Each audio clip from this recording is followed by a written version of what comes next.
The Continental Marines were founded on November 10, 1775 AD. They were created to defend as sailors on their ships and were trained to attack other vessels, acting as snipers and raiders.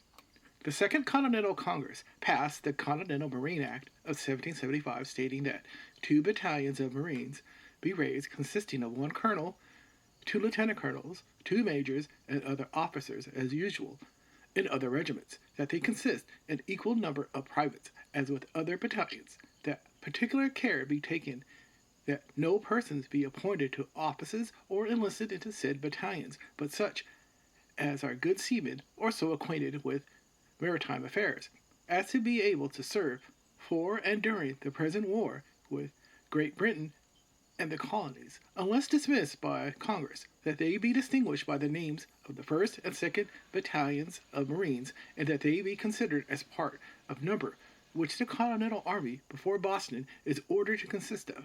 Ordered that a copy of the above be transmitted to the General. Later that day, a nearby inn called the Tun Tavern was designated to be the Marines' recruiting office by the Second Continental Congress. The manager of the place, Robert Mullen, was made the Marines' chief recruiter and later a Marine captain. A few weeks later, on November 28th, 31-year-old Samuel Nicholas was named captain of the Marines. He was the first officer to be commissioned by the Continental Naval Service. By the end of 1775, the Continental Marines recruited around 300 able-bodied men, enough to create 5 companies, a far cry from the original plan of 2 battalions that Congress was planning for. The newly recruited Marines were originally supposed to be part of a planned invasion of Halifax, Nova Scotia, the British supply port, but it was delayed in order to form a 2nd battalion.